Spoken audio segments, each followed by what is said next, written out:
مولاي صل وسلم دائما أبدا على حبيبك خير الخلق كلهم.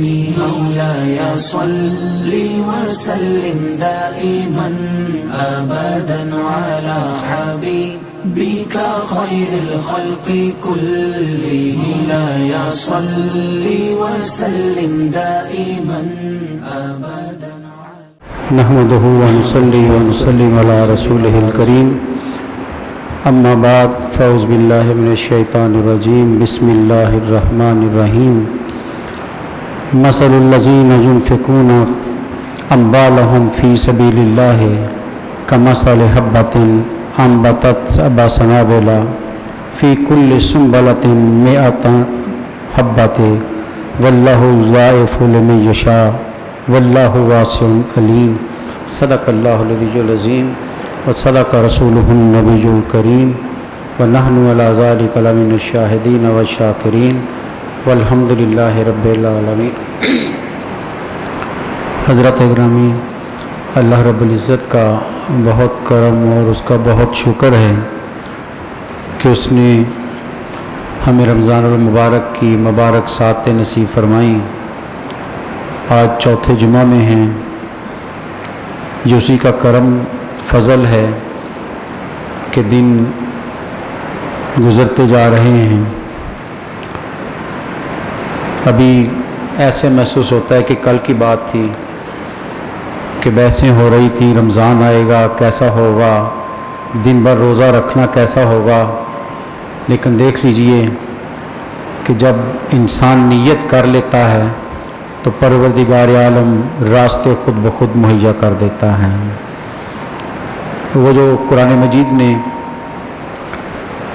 روزے کی فرضیت کا جہاں حکم دیا تھا کہ ایمان والوں پر فرض کیے ہیں، تو وہاں ایک تسلی دی تھی. اور آج ہر شخص ذرا پیچھے مڑ کر دیکھے تو یہ تسلی کتنی حقیقت بن کر سامنے آتی ہے.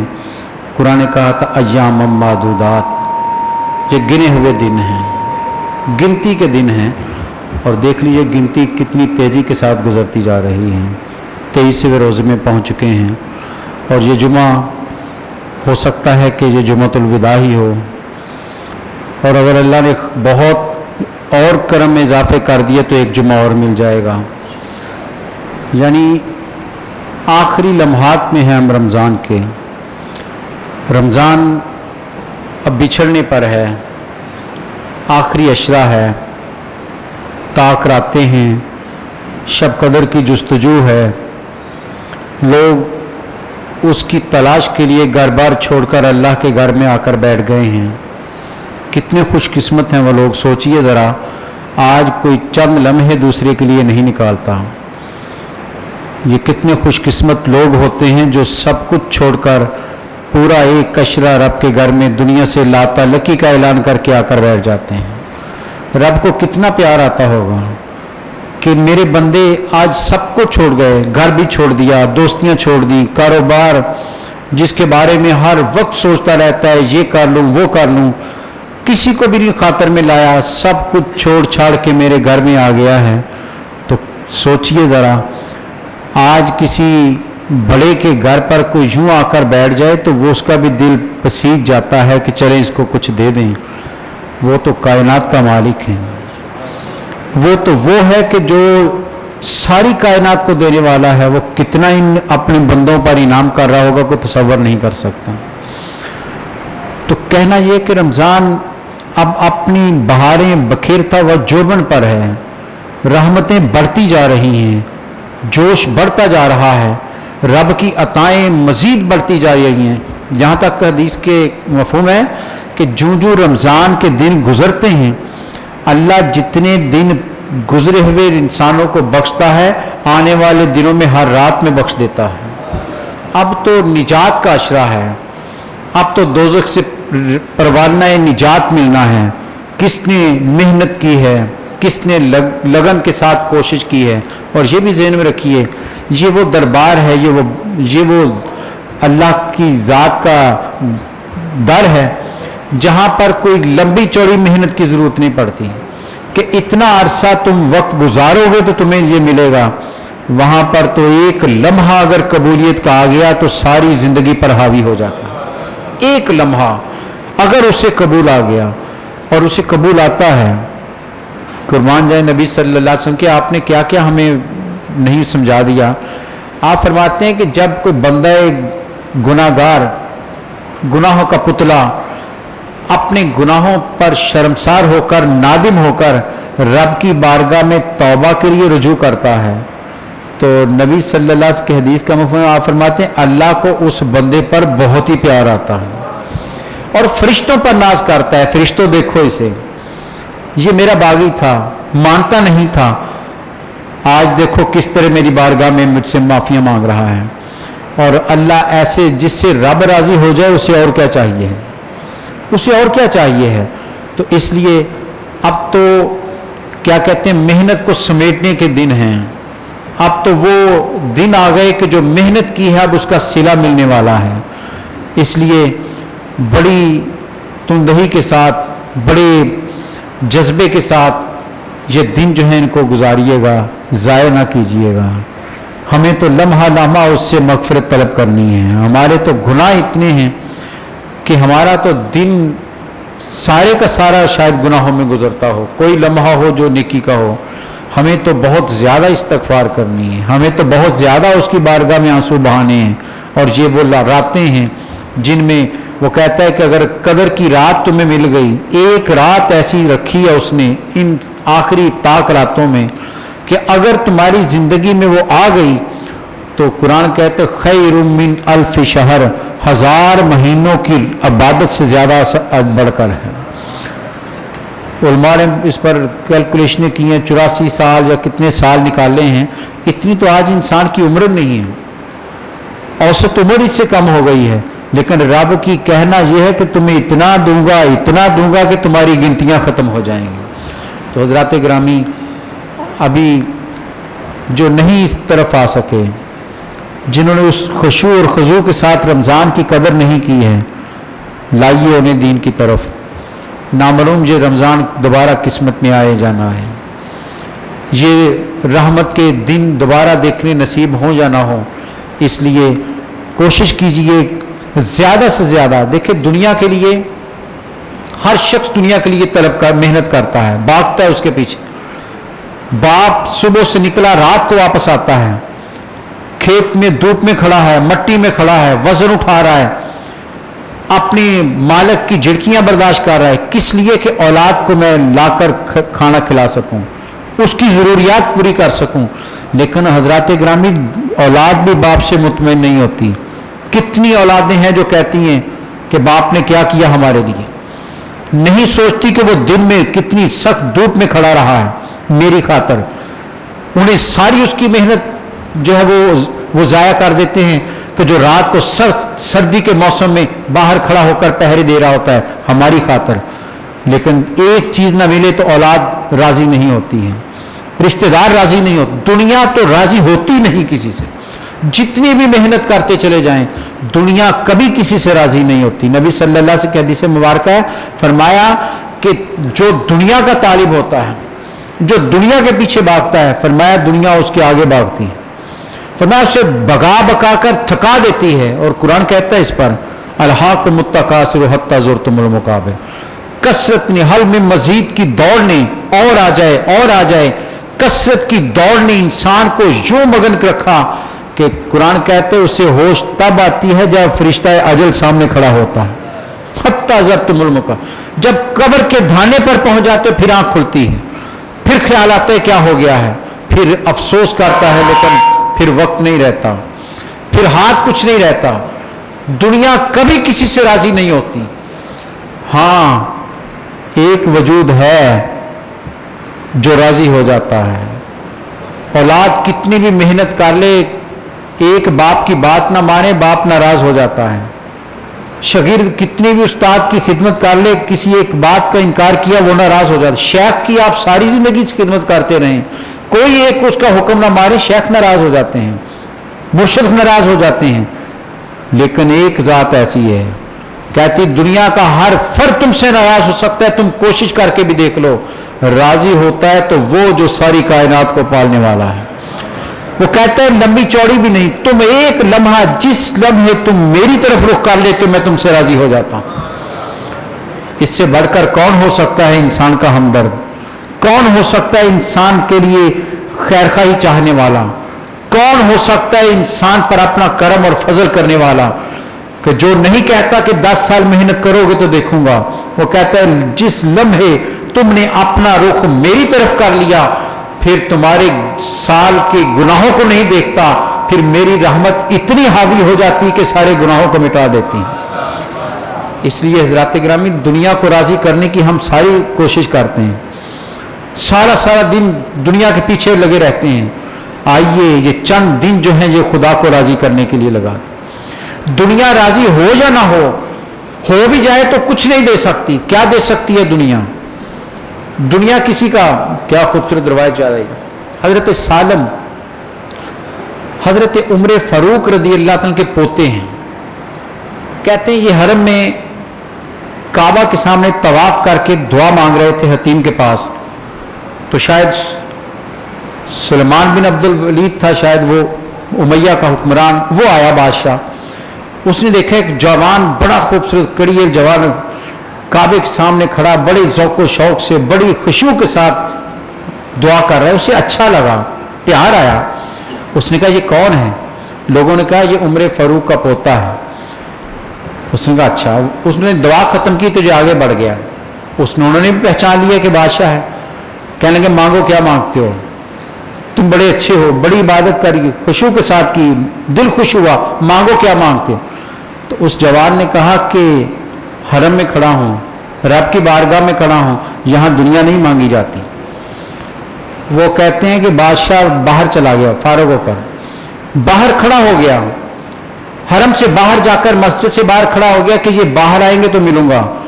وہ اپنی عبادت ختم کر کے دعا مانگ کر جب باہر نکلے ہیں مسجد سے تو دیکھا وہاں بادشاہ کر، اس نے پھر بلا لیا، اس نے کہا اب بتاؤ اب مانگو کیا مانگتے ہو؟ تو کیا جواب دیا اس جوان نے؟ اس نے کہا بادشاہ تم دے کیا سکتے ہو؟ زیادہ سے زیادہ کیا دے سکتے ہو؟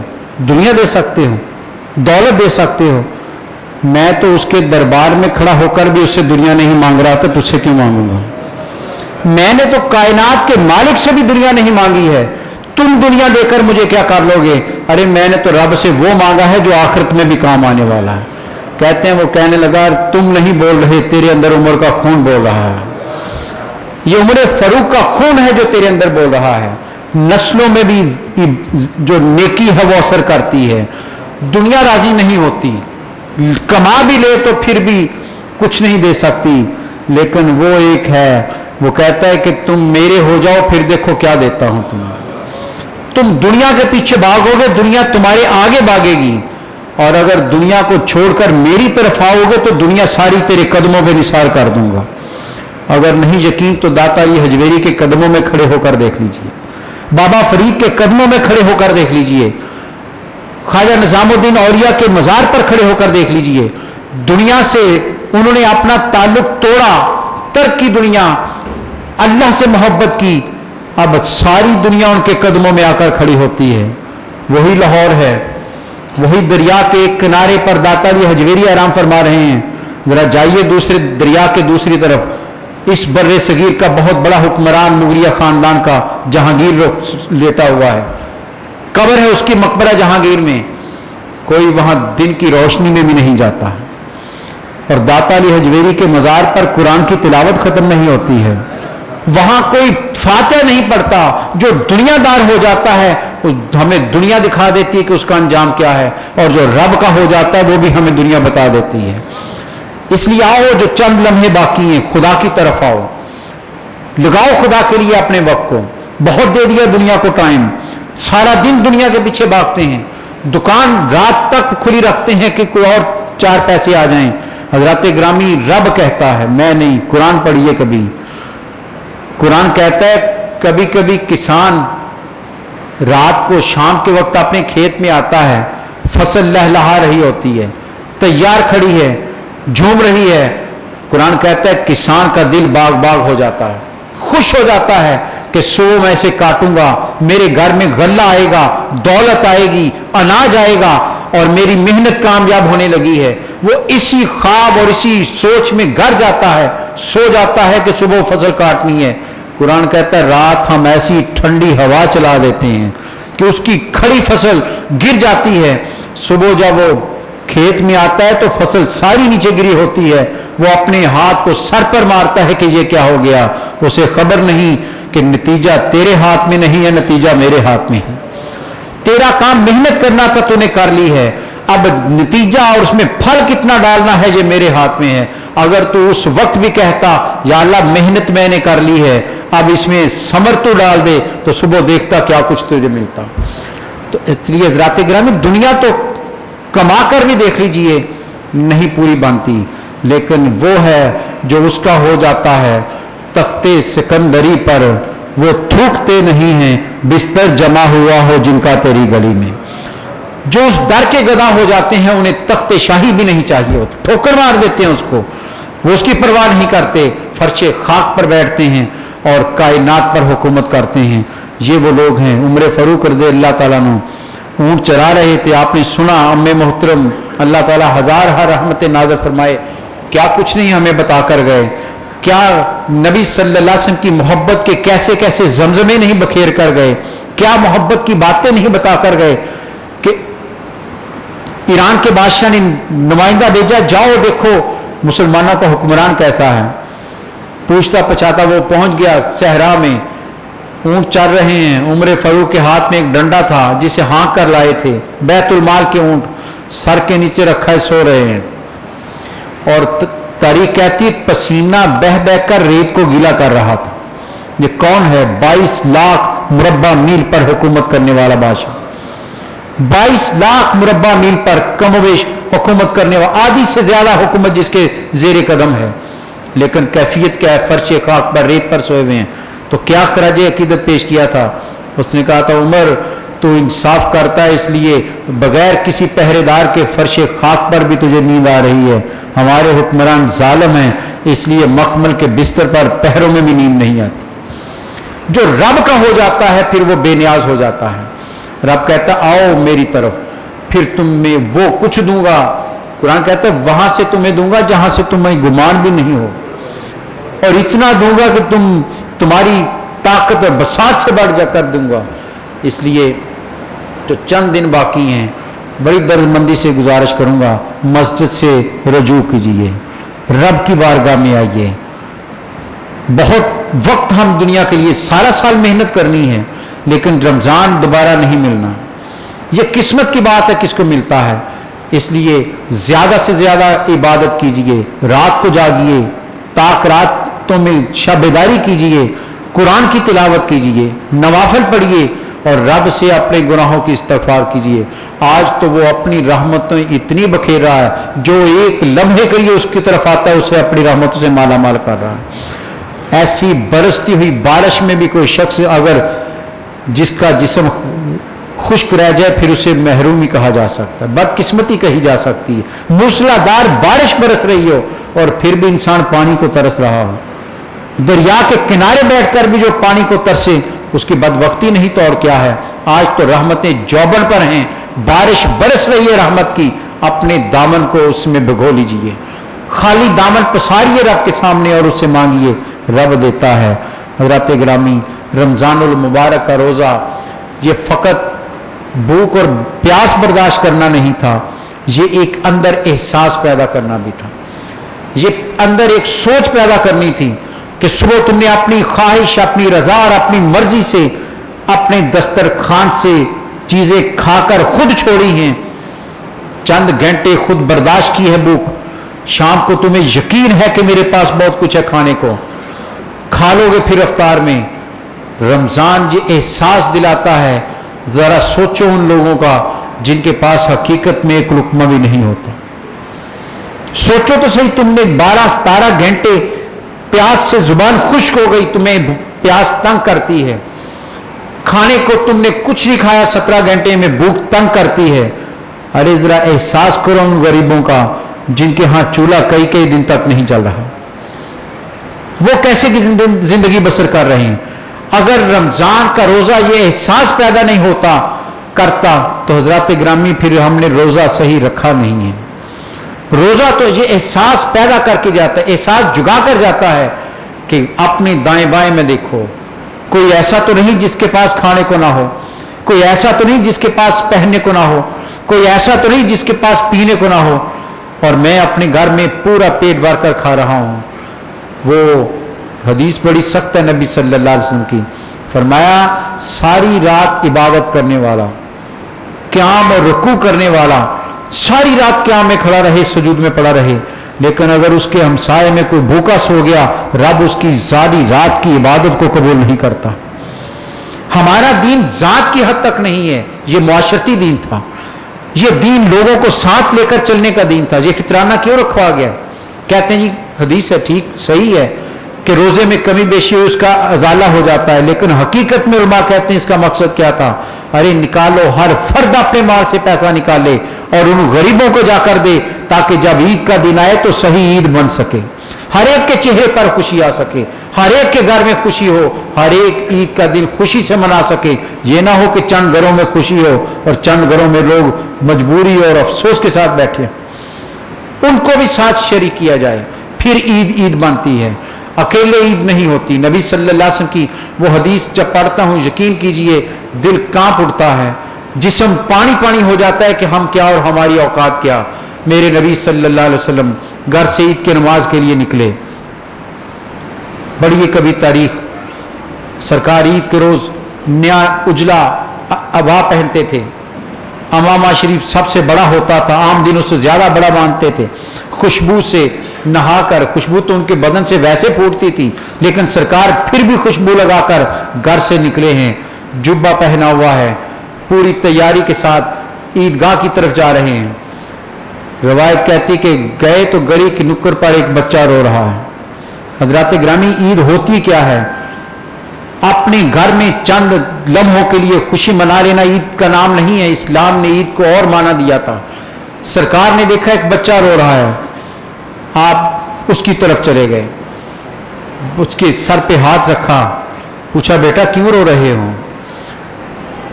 اس نے کہا میرا باپ نہیں ہے, یتیم ہوں, جنگ میں شہید ہو گیا. آج میں لوگوں کو دیکھ رہا ہوں اپنے بچوں کو ہاتھ سے پکڑ کر عیدگاہ کی طرف لے جا رہے ہیں. میرا باپ ہوتا تو مجھے بھی ساتھ نہا کر نئے کپڑے پہنا کر لے کر جاتا. یہ سننا تھا, سرکار کی آنکھوں میں آنسو آ گئے. حدیث کہتی سرکار نے اس مٹی سے لتھڑے ہوئے بچے کو, جس کا جسم مٹی سے لتھڑا ہوا تھا, اسے اٹھایا, اپنے سینے سے لگا لیا. ارے کون ہوگا کائنات میں ایسا وجود؟ جہاں تو ذرا سا منصب مل جائے تو لوگوں کو دور سے سلام کرتے ہیں. ارے جو مٹی میں لتھڑے ہوئے کو اپنے سینے سے لگا لے, یہ میرے نبی کا اسوہ ہے. سینے سے لگایا, پیار کیا, چوما اسے, مسجد عیدگاہ کی طرف نہیں گئے, سرکار واپس گھر تشریف لے آئے. ام المومنین سیدہ عائشہ صدیقہ رضی اللہ تعالیٰ عنہ کو آواز دی, اے عائشہ سنو. وہ بھاگی, یا رسول اللہ حکم.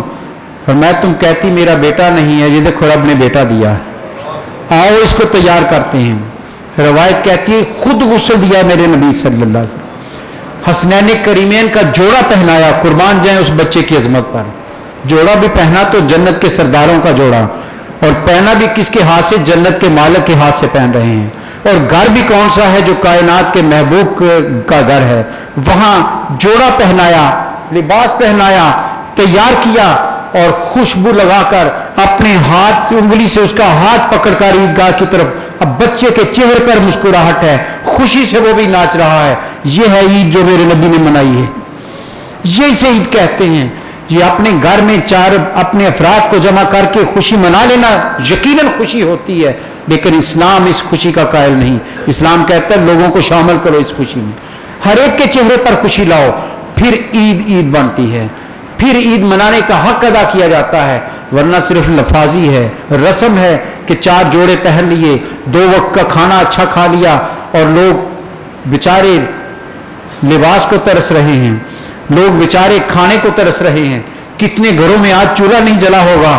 یہ عید نہیں, اسلامی معاشرے میں یہ عید نہیں ہو سکتی. عید وہ ہے کہ ہر گھر میں خوشی آئے, ہر گھر میں جو ہے عید منائی جائے. میرے نبی صلی اللہ علیہ وسلم کی عید وہ عید تھی کہ جس نے مکے میں مدینہ کے ہر گھر میں خوشی بکھیر دی تھی. جو محروم تھے خود نبی ان کے لیے تیار کھڑے تھے. آئیے ہم بھی عید منانے کا یوں طریقہ اختیار کریں. کوئی عید تو ہماری ایسی ہو کہ جو سرکار کی سنت پر ہو سکے. کوئی عید تو ہماری ایسی ہو کہ ہمارے قرب و جوار میں کوئی محروم نہ رہ سکے. کوئی عید تو ہماری ایسی آ جائے کہ ہمارے چاروں طرف چہروں پر خوشیاں ہوں, ہمارے ہر طرف لوگ مسکرا رہے ہوں. آج بہت ظلم ہے, جبر ہے, معیشت کی تنگی ہے, لیکن حضرات گرامی کھولیے اپنے رزق کو. جناب عمر فاروق رضی اللہ تعالیٰ عنہ, دروشی پڑھیے گا.